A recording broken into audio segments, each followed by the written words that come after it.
बिस्मिल्लाहिर्रहमानिर्रहीम। Next topic is hypergeometric distribution and hypergeometric experiment. इससे ये थोड़ा बायनॉमियल डिस्ट्रीब्यूशन और बायनॉमियल एक्सपेरिमेंट से ये थोड़ा सा डिफरेंट है।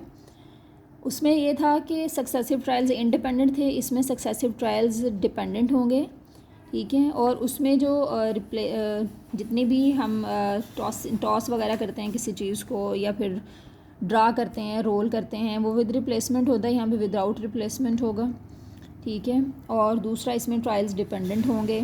तीसरी इसमें ये चेंज है कि उसमें जो प्रोबेबिलिटी ऑफ सक्सेस थी वो हर ट्रायल पे सेम थी, यहाँ पे प्रोबेबिलिटी ऑफ सक्सेस चेंज हो जाएगी from one trial of the experiment to the other, ठीक है। ये इन दोनों में डिफरेंस है। अभी हाइपरज्योमेट्रिक एक्सपेरिमेंट पहले देखें क्या होता है। When the successive trials are without replacement and they are dependent and the probability of success changes from one trial to the experiment of the experiment to the other. Such an experiment in which a random sample is chosen without replacement from a finite population is said to be hypergeometric experiment, ठीक है। तो ऐसा experiment क्या कहलाता है, आप यहाँ से भी कर सकते हैं। such an experiment is said to be a hypergeometric experiment, ठीक है। ये in which वाली जो लाइन है ये आप ना करें, ठीक है, यहाँ तक उसके बाद कर लें। Such an experiment is said to be an hypergeometric experiment. जैसे उसकी प्रॉपर्टीज़ थी इसी तरह इसकी भी 4 प्रॉपर्टीज़ हैं। सबसे पहले क्या होगी कि experiment is repeated a fix number of time, ये सेम है दोनों में। सक्सेसिव ट्रायल्स आर डिपेंडेंट, वहाँ पे इंडिपेंडेंट थे, यहाँ पे डिपेंडेंट है। प्रोबेबिलिटी ऑफ सक्सेस वेरीज का मतलब चेंज होना होता है from one trial to other, ठीक है। Outcome of an experiment can be classified as success और फेलियर, ये फर्स्ट और लास्ट जो है वो दोनों में सेम है, बाकी 2 जो हैं ये डिफरेंट हैं, ठीक है। The random variable X representing the number of successes in a hypergeometric experiment is called hypergeometric variable, ठीक है। हाइपरज्योमेट्रिक वेरिएबल की अगर आपको डेफिनेशन आती है फिर आपने यहाँ से करना है कि रैंडम वेरिएबल एक्स जो रिप्रेजेंट करेगा नंबर ऑफ सक्सेसेस को इन अ हाइपरज्योमेट्रिक एक्सपेरिमेंट में, यानी हाइपरज्योमेट्रिक एक्सपेरिमेंट से जो आप सक्सेसेस लेंगे तो वो जो रैंडम वेरिएबल है अगर आप उसको x कह रहे हैं तो x होगा, y है तो y होगा, तो वो क्या कहलाएगा, हाइपरज्योमेट्रिक वेरिएबल कहलाएगा। और उससे बनने वाली जो डिस्ट्रीब्यूशन है, प्रोबेबिलिटी डिस्ट्रीब्यूशन है, वो हाइपरज्योमेट्रिक प्रोबेबिलिटी डिस्ट्रीब्यूशन कहलाएगी। And the probability distribution of the hypergeometric variable is called hypergeometric distribution. आपने इसकी हाइपरज्योमेट्रिक डिस्ट्रीब्यूशन, हाइपरज्योमेट्रिक वेरिएबल को आप यहाँ तक कर लें। हाइपरज्योमेट्रिक एक्सपेरिमेंट जो है वो यहाँ से करके उसके बाद अगर प्रॉपर्टीज़ आपको कही जाती हैं लिखें, अगर नहीं कही जाती तब भी लिख दें, ठीक है। और यहाँ से यहाँ तक हाइपरज्योमेट्रिक एक्सपेरिमेंट की डेफिनेशन है, फिर उसके बाद यहाँ से हाइपरज्योमेट्रिक वेरिएबल की डेफिनेशन है, उसके बाद हाइपरज्योमेट्रिक प्रोबेबिलिटी डिस्ट्रीब्यूशन की डेफिनेशन है। Suppose that there are capital N total number of items, वहाँ पे स्मॉल एन था, यहाँ पे कैपिटल एन है। Out of which K are classified as success, वहाँ पे पी था, number of successes, probability of success था, यहाँ पे के है। K are classified as successes and बाकी फेलर कितने होंगे, टोटल में से अगर आप सक्सेसेस को निकाल दें तो बाकी के फेलर आ जाएंगे। जैसे वहाँ पे n-x था, यहाँ पे n-k as failures. n times are to be selected at random without replacement, ठीक है। ये स्मॉल n है, कितने टाइम्स ये सिलेक्ट किए गए हैं रैंडमली विदाउट रिप्लेसमेंट, ठीक है। यहाँ तक n less than equal to n का मतलब है कि n जो है, स्मॉल n जो है वो हमेशा कैपिटल n से छोटा होगा, इक्वल हो सकता है लेकिन बड़ा नहीं हो सकता। Let x denote the number of successes and we can obtain exactly x success and n-x failure as follows. हाँ जी, जैसे उसमें था p of x is equal to x, यहाँ पे भी यही है कि वहाँ पे था n-c(x) p(x) q(n-x), यहाँ पे है k(c(x) n-k cn-x, ठीक है, ओवर n-cn। कैपिटल n में से आपने इधर वाला जो यहाँ पे नंबर है उसको माइनस कर देना है और स्मॉल n में से जो यहाँ पे नंबर है उसको माइनस करना है और डिवाइड करना है capital n C small n पे। वहाँ पे भी x 0 से n तक वेरी करता था, यहाँ पे भी 0 से n तक वेरी करेगा, ठीक है। बायनॉमियल डिस्ट्रीब्यूशन के 2 पैरामीटर्स थे, n and p। Hypergeometric probability distribution के 3 पैरामीटर्स हैं, n, k और कैपिटल n, ठीक है। ये सारे आपको ऑब्जेक्टिव में आते हैं तो ये आपने याद रखना है। यहाँ तक इसकी आपने डेफिनेशन कर लेनी है। जैसे बायनॉमियल डिस्ट्रीब्यूशन का मीन था n p, इसका इस हाइपरज्योमेट्रिक डिस्ट्रीब्यूशन का मीन है small N K over capital N. उसका वेरिएंस एन पी क्यू था, इसका वेरिएंस क्या है एन के ओवर एन, ये इसी तरह आ गया साथ। अब 1 minus K over capital N और capital N minus N over capital N minus 1। ठीक है, नेक्स्ट एग्जाम्पल है determine the probability distribution for the number of white beads among 5 beads drawn at random from a bowl containing 4 white and 7 black beads. Compute करें mean variance और check करें results को by using the formulas. ये मैंने लिख लिए हैं कि कितने वाइट और कितने ब्लैक बीड्स हैं। 4 और 7 हैं, टोटल 11 हो गए। ठीक है, तो कैपिटल एन जो है वो 11 है, small N number of drawn है कि कितने बीड्स ड्रा हुए हैं among 5 beads drawn at random, तो 5 ड्रा हुए हैं, स्मॉल एन 5 है। और जितने टोटल हैं वो कैपिटल एन है। के क्या होगा, के सक्सेस होगी या वो जिसमें आप इंटरेस्टेड हैं, किस में इंटरेस्टेड हैं। Determine the probability distribution for the number of white beads. ठीक है, जिसमें आप इंटरेस्टेड हैं यानी जिसकी प्रोबेबिलिटी डिस्ट्रीब्यूशन बनानी है वो के है। तो वाइट कितने हैं 4, 4 क्या होगा के।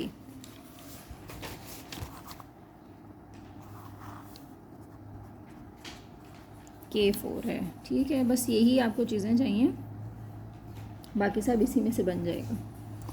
तो प्रोबेबिलिटी डिस्ट्रीब्यूशन बनानी है नंबर ऑफ़ वाइट बीड्स की, तो total number of white beads 4 हैं, तो x कितना हो जाएगा, जैसे आप पहले बनाते थे उसी तरह बनानी है, टोटल 4 हो जाएंगे। ठीक है, अब सबसे पहले 0 के लिए, फिर 1 2 3 एंड 4 सॉन, इसी तरह आपने सारी प्रोबेबिलिटीज़ फाइंड कर लेनी है। 0 के लिए फाइंड करेंगे तो क्या आ जाएगा, फॉर्मूला सबसे पहले लिखिए, probability of x is equal to x K C X N minus K C N minus X over N C N. ठीक है, अब 0 के लिए करें, के क्या है 4, x यहाँ पे हमने 0 लिया है, 4c 0, n माइनस के, कैपिटल N है 11, इसमें से k यानी 4 माइनस करेंगे, स्मॉल n है आपके पास 5, उसमें से x यानी 0 माइनस करेंगे और डिवाइड कर देंगे 11c 5। ठीक है, तो ये क्या बनेगा 4c 0, 11 में से 4 निकाले 7, 7c 5 ओवर 11c 5, तो ये हो गया 21 ओवर 462। इसी तरह प्रोबेबिलिटी आपने x इक्वल 1 के लिए फाइंड करनी है।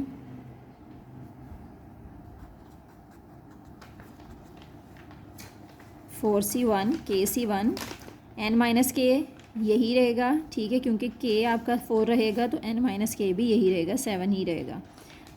5 में से पहले 0 माइनस किया, 5 में से 1 माइनस करेंगे तो क्या आ जाएगा 4। ठीक है, ओवर 11c 5, ये नीचे भी यही रहेगी same term,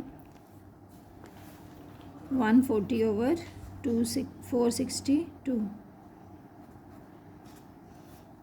next x equal to 4c2 7, अब 5 में से 2 निकाले 3 ओवर 11c 5, तो ये आ गया 210 ओवर 462। ये ऐसे ही है जैसे आप प्रोबेबिलिटी में क्वेश्चन करते रहे हैं, बिल्कुल ऐसे ही करना है कि जब पहले हमने वाइट में से 0 लिया तो बाकी सारे 5 किस में से आ जाएंगे, ब्लैक में से। उसके बाद वाइट में से 1 लिया, क्योंकि 4 आपने ड्रा किए हैं तो आपने 5 पूरा करना है। 1 अगर आपने वाइट में से लिया है तो 4 ब्लैक में से आएंगे। इसी तरह 2 अगर आपने वाइट में से लिए हैं तो 3 ब्लैक में से आएंगे। ठीक है, अब नेक्स्ट x इक्वल 3 के लिए करें, 7 में से अब 2 आएंगे और ये आ जाएगा 84 ओवर 462। नेक्स्ट x इक्वल 4 है, 4c 4, 7 में से अब कितने आएंगे 1, 11c 5 इसी तरह और ये आ गया 7/462।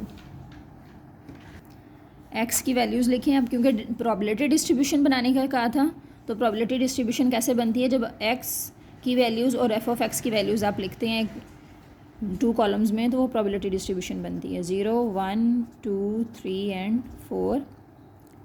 0 के लिए है 21/462, 140, 210, 84 एंड 7। टोटल 1 बनता है।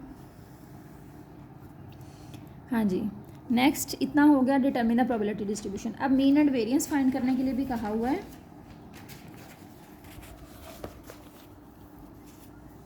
Compute mean variance and check the results by using formula. ये फार्मूलाज हैं इसके, ठीक है, मीन और वेरिएंस की फार्मूलाज हैं। हमने पहले इनको मैनुअली फाइंड करना है, ठीक है। अगर चेक करने का ना कहा होता तो फिर तो हमने सिंपल इनमें वैल्यूज़ रखनी है, एन के और कैपिटल एन की मीन आ जाएगा। इसी तरह इस फार्मूले में वैल्यूज़ रखेंगे तो वेरिएंस आ जाएगा। तो अब क्योंकि चेक करने का कहा गया है, तो आपने इनको वैसे भी जैसे एक्सपेक्टेशन आप लेते हैं, एक्सपेक्टेशन से वेरिएंस और expected value of X square minus expected value of X square whole square से वेरिएंस लेते हैं, इस तरह से भी कैलकुलेट करना है और फिर इनको इनसे भी कैलकुलेट करना है, फिर देखना है कि ये इक्वल आते हैं या नहीं। तो चेक करने का ये मतलब है। तो अब हमें दोनों काम करने हैं। तो एक्सपेक्टेशन ऑफ एक्स मीन होता है और किसके इक्वल होता है, summation x into F of X के। यानी आपने एक x into F of x का कॉलम फाइंड करना है और दूसरा वेरिएंस ऑफ एक्स लेना है आपने। वेरिएंस ऑफ एक्स किसके इक्वल होता है, expected value of X square minus expected value of x का होल स्क्वायर, ठीक है। तो ये किसके इक्वल होता है, summation x square into F of X के। ये इसी तरह अब आपको 2 कॉलम लेने हैं, x into F of x और x square into F of x.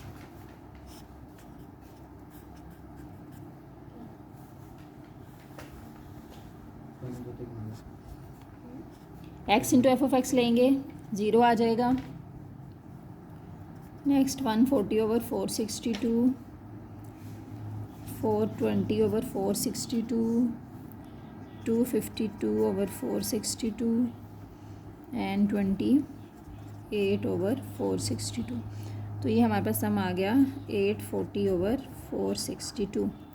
इसी तरह x square into F of x लेंगे, ये 0 आ जाएगा, ये सेम रहेगा, ये 4 बनेगा और ये बनेगा 840। नेक्स्ट 756, एक्स का स्क्वायर करते जाएं और एफ ऑफ एक्स से मल्टीप्लाई करते जाएं। नेक्स्ट 16 बनेगा, तो ये आ जाएगा 112/462। तो टोटल हो गया 1848/462। अब आपने एक्सपेक्टेशन ऑफ एक्स फाइंड कर लेना है, किसके इक्वल होती है, summation X of F of X के, और वो आया है 840/462 which is equal to 1.812। Stand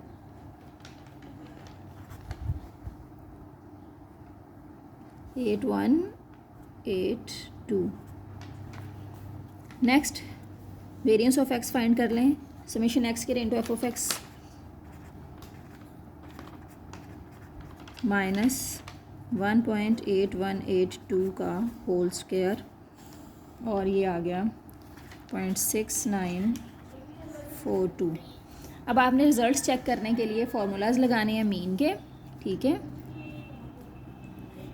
now mean किसके इक्वल है, N K over capital N के। स्मॉल एन था 5, कैपिटल एन के था 4 और कैपिटल एन था 11, ठीक है। ये आ गया 1.8182, ठीक है। ये पहला रिज़ल्ट ठीक हो गया। नेक्स्ट है variance.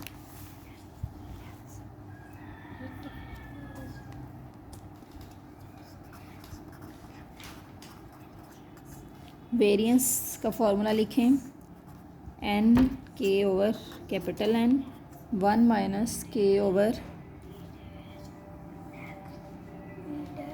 1 minus K over capital N और capital N minus N over capital N minus 1।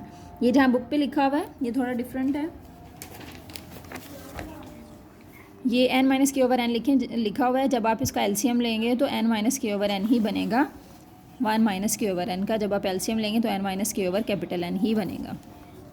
तो इसमें वैल्यूज पुट करें। N K over capital N आया है 1.8182 और 1 माइनस के क्या है 4 over 11, capital N 11 minus 5 over 11 minus 1। तो ये सारा कैलकुलेट करने के बाद आपका एग्जैक्ट आंसर वही आएगा 6942। ठीक है, तो ये और इधर से जो हमने प्रोबेबिलिटी डिस्ट्रीब्यूशन से निकाला था वो सेम रिजल्ट्स हैं।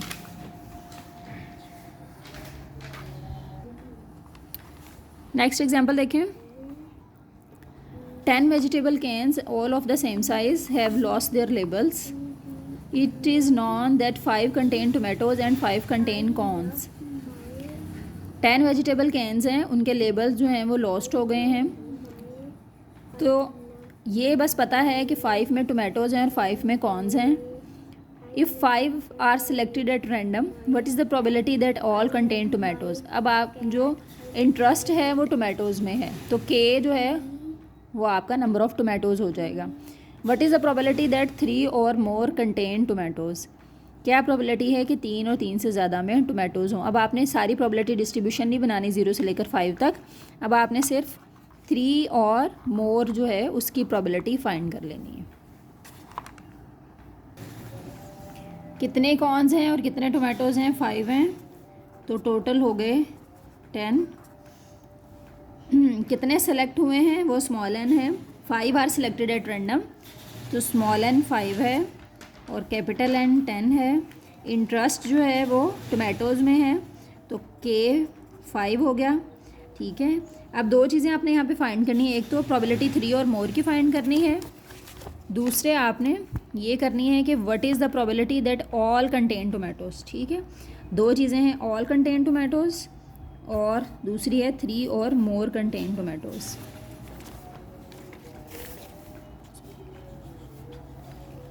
हाँ जी, ऑल कंटेन का मतलब है कि पाँचों के 5।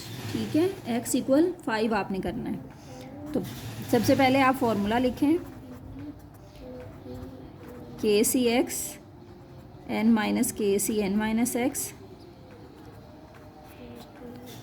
ठीक है, अब ऑल कंटेन टोमेटोज़ का मतलब है कि सब में टोमेटोज़ हैं, यानी पाँचों के 5 जितने भी 5 ड्रा हुए हैं या सेलेक्ट हुए हैं उन सब के वो सब टोमेटोज़ के हैं। तो प्रोबेबिलिटी ऑफ x इक्वल 5 आपने फाइंड करनी है। k क्या है 5, x भी 5 है, कैपिटल N 10 है, 10 में से 5 निकाला 5 और स्मॉल n 5 है, 5 में से x निकाला x 5 है, तो क्या आ गया 0 ओवर 10c 5। तो क्या आ जाएगा, इसको कैलकुलेट कर लें। 5c5 भी 1, 5c0 भी 1, 1 ओवर 10c5 जो भी आता है वो आपने कैलकुलेट करके लिख लेना, विच इज़ इक्वल टू 0.0059।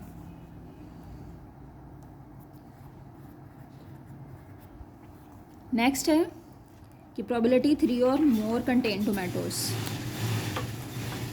3 और मोर का क्या मतलब है कि 3 और 3 से ज़्यादा, x greater than equal to 3। हाँ जी, के सी एक्स यानी 5c3 और n माइनस 5 n माइनस के 5 और small n minus x 5 minus 3 2 over 10c5। ठीक है, 3 और 3 से अबव सारे लेने हैं, प्लस 5c4, इधर कितना रह जाएगा 1 ओवर 10C5 प्लस 5C5, 5 में से 0 ओवर 10C5। ये सारी प्रोबेबिलिटीज़ आपने ऐड कर लेनी है। 100 ओवर 252, 25 ओवर 252 और 1 over 252 which is equal to 0.5। ठीक है, ये probability of x greater than equal to 3 आ गया।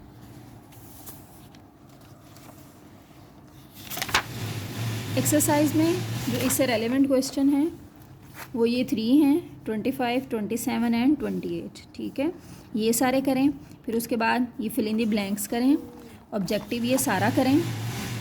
ठीक है, इसमें ये सारे ऑब्जेक्टिव आपने करने हैं, ये MCQs में ये सारी चीज़ें आती हैं। ठीक है, ये सबका आपको अच्छे तरीके से पता होना चाहिए। अगर किसी चीज़ की समझ नहीं आती तो फिर आप मुझसे पूछ लें।